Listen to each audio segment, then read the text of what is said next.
In 1755, there was news that the preacher, Shubal Starnes, had traveled to the central west settlements of North Carolina.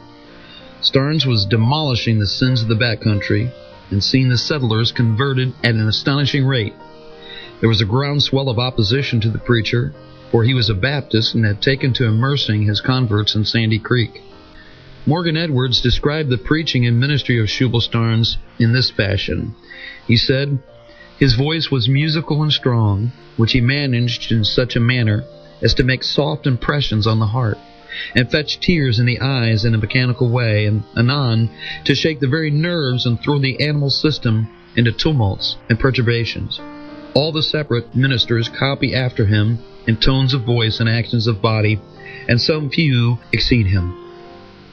Indeed, the preachers who surrendered to the call of God under the ministry of Shubal Starnes took on similar characteristics, and their goal was establishing churches, which they did in great numbers. Among those that followed Starnes were Daniel Marshall, Samuel Harris, James Reed, and later John Leland. The results of these ministries was no less than the overthrow of the majority of the Episcopal Church in Virginia. But even though this was true, the established church-state marriage of the Episcopalians brought the Baptists fines, harassments, and imprisonments. And Samuel Harris, perhaps the greatest of all that came from that revival, preached throughout Virginia for 40 years. In that time, he brought into existence an incomprehensible 60 churches. This is the 250th year of the founding of the Sandy Creek Baptist Church.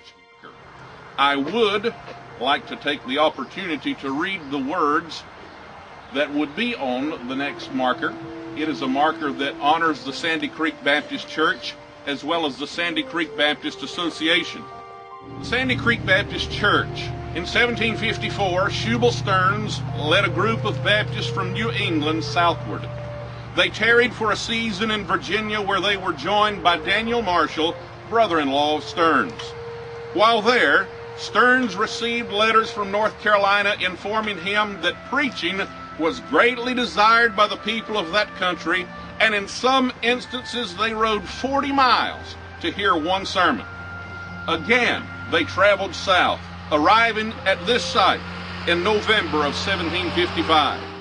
Shubal Starnes was chosen as the pastor with Daniel Marshall and Joseph Breed as assistants. They preached in all the surrounding areas, and such was the blessing of God that within 2 years the church had grown from 16 to over 600 members. Numerous branches of the Sandy Creek Baptist Church were organized, and many of these were formally constituted into churches. By 1775, the church was reduced to 14 members, but its effect was far-reaching. Baptist historian David Benedict wrote in 1813, "Sandy Creek Church is the mother of all of the separate Baptists.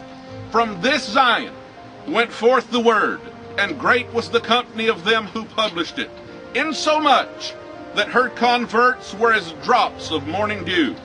This church in 17 years has spread her branches westward as far as the great river Mississippi, southward as far as Georgia, eastward to the sea in Chesapeake Bay, and northward to the waters of the Potomac. It in 17 years has become mother, grandmother, and great-grandmother to 42 churches, from which sprang 125 ministers. There are today thousands of Baptist churches as the result of the labors of Shubal Starnes and the Sandy Creek Baptist Church." George W. Pascal of Wake Forest University wrote, "We must either deny all influence to the preaching of democratic and individualistic ideas in religion, or we must admit that the preaching of Starnes and his fellow laborers quickened the spirit of democracy among their hearers."